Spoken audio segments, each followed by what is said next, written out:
देखिए दोस्तों, आप लोगों का स्वागत है स्टडी पॉइंट 9 में। तो देखिए दोस्तों, आज मैं आपको बताने जा रहा हूँ लेसन 18 बायोलॉजी में शरीर तरल एवं परिसंचरण के शॉर्ट एंड स्वीट नोट्स समझा कर दिखाने वाला हूँ। देखिए दोस्तों, शुरू करते हैं आज का टॉपिक।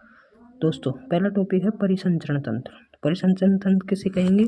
जैसे हमारे शरीर में भोज्य पदार्थ O2, CO2 इनके परिवहन को मिलाकर क्या कहते हैं? परिसंचरण। ठीक है। परिसंचरण यहाँ पर देखिए दोस्तों, दो प्रकार का होता है। ठीक, दो प्रकार का है, जिसमें पहला है खुला परिसंचरण, ठीक, दूसरा है बंद परिसंचरण। देखिए दोस्तों, दोनों की परिभाषा देखते हैं एक बार। पहले देखते हैं खुला परिसंचरण। खुला परिसंचरण है, देखिए दोस्तों, रक्त है वो नलिकाओं के माध्यम से बहता है। रक्त नलिकाओं के माध्यम से नहीं बहता दोस्तों, इनमें ये खुले अवकाशों में रक्त बहता है, यानी कि ये एक साथ पूरे शरीर में बहता है। इनके लिए कोई छोटी छोटी मतलब जो हमारे शरीर में होती है धमनी शिराएं, ये नहीं होती। ठीक है। तो ऐसा इस प्रकार का जो परिसंचरण है, यानी खुला परिसंचरण, जो किस किस में पाया जाता है? आर्थ्रोपोडा और मोलस्का मोस्ट इम्पोर्टेंट एग्जाम्पल है इनके। अब देखते हैं हम बंद परिसंचरण। देखिए दोस्तों, बंद परिसंचरण में यहाँ पर बात आती है, रक्त है वो हृदय और नलिकाओं के माध्यम से छोटी साकित केशिका है दोस्तों, केशिकाओं के माध्यम से बहेगा और केशिकाओं से कहाँ जाएगा? उत्तकों या कोशिकाओं से अंगों में जाएगा। ठीक है। इस प्रकार होता है ये खुला परिसंचरण। इस प्रकार का किस में पाया जाता है? कोर्डेटा और एनेलिडा। कोर्डेटा मतलब जैसे मनुष्य में। तो आगे बढ़ते हैं। आगे है हमारे पास रक्त। देखिए दोस्तों, रक्त हमारे शरीर का बहुत इम्पोर्टेंट पार्ट है। रक्त कहेंगे किसे? तरल संयोजी ऊतक, यानी ये जोड़ने का कार्य करता है, इसलिए इसे रक्त ब्लड कहते हैं। ठीक है। आगे बढ़ते हैं। रुधिर देखिए दोस्तों, रक्त का दूसरा नाम है। और रुधिर के दो प्रकार, यानी कि रुधिर मिलकर बना होता है किन किन से? पहला है प्लाज्मा और दूसरा है निर्मित अवयव। तो निर्मित अवयव की मात्रा होती है 45% और प्लाज्मा की मात्रा कितनी होती है? 55%। ठीक है। अब देखो दोस्तों, जो निर्मित अवयव होता है, इस निर्मित अवयव में मुख्य रूप से 3 प्रकार से मिलकर बना होता है, जिसमें फर्स्ट है आरबीसी जिसे कहते हैं एरिथ्रोसाइट। ठीक है। रक्ताणु डब्ल्यूबीसी श्वेताणु ल्यूकोसाइट और लास्ट है प्लेटलेट्स थ्रोम्बोसाइट। ठीक है। तो जो आरबीसी होती है वो लाल रंग की होती है, डब्ल्यूबीसी सफ़ेद रंग की होती है और प्लेटलेट्स हल्के भूरे रंग की होती है। ठीक है। यहाँ से हम डब्ल्यूबीसी को देखते हैं। ठीक, डब्ल्यूबीसी देखिए दोस्तों, ल्यूकोसाइट, यह 2 प्रकार की होती है। पहला होता है ग्रेन्युलोसाइट और दूसरा होता है एक ग्रेन्युलोसाइट। ठीक है।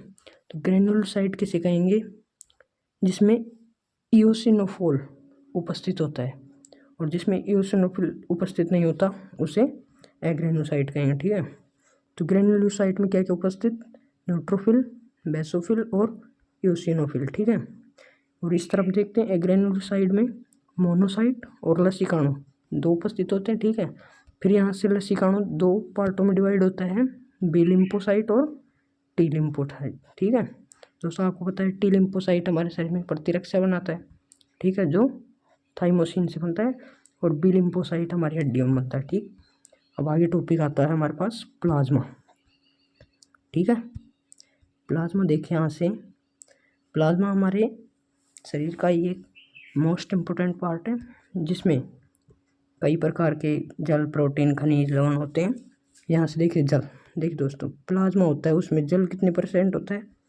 90 से 92%। और जो प्रोटीन होता है वो 6 से 8% तक उपस्थित होता है प्लाज्मा में।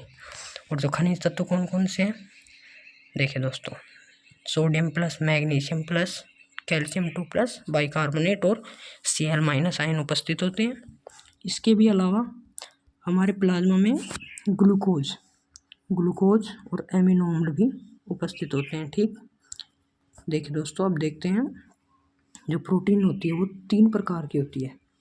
ठीक है दोस्तों, प्रोटीन यहाँ पर 3 प्रकार, फाइब्रिनोजन, ग्लोबुलिन और एल्बुमिन। ठीक है, जो फाइब्रिनोजन है ये रक्त स्कंदन होता है ना, जो यकृत में बनता है वहाँ पर पाया जाता है। ठीक है,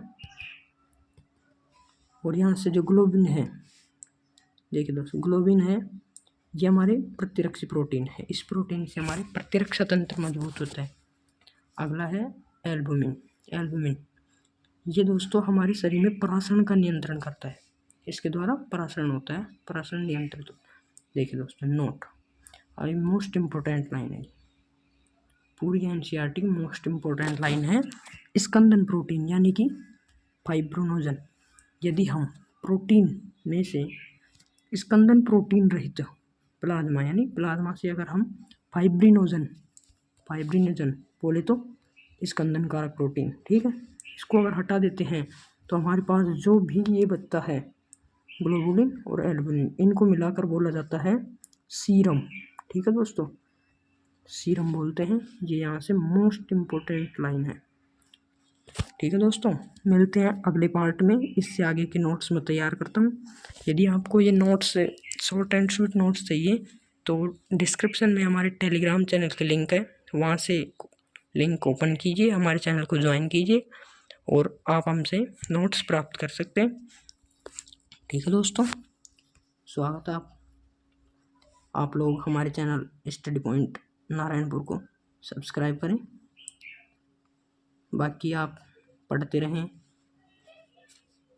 ठीक है दोस्तों, धन्यवाद, जय हिंद, जय भारत।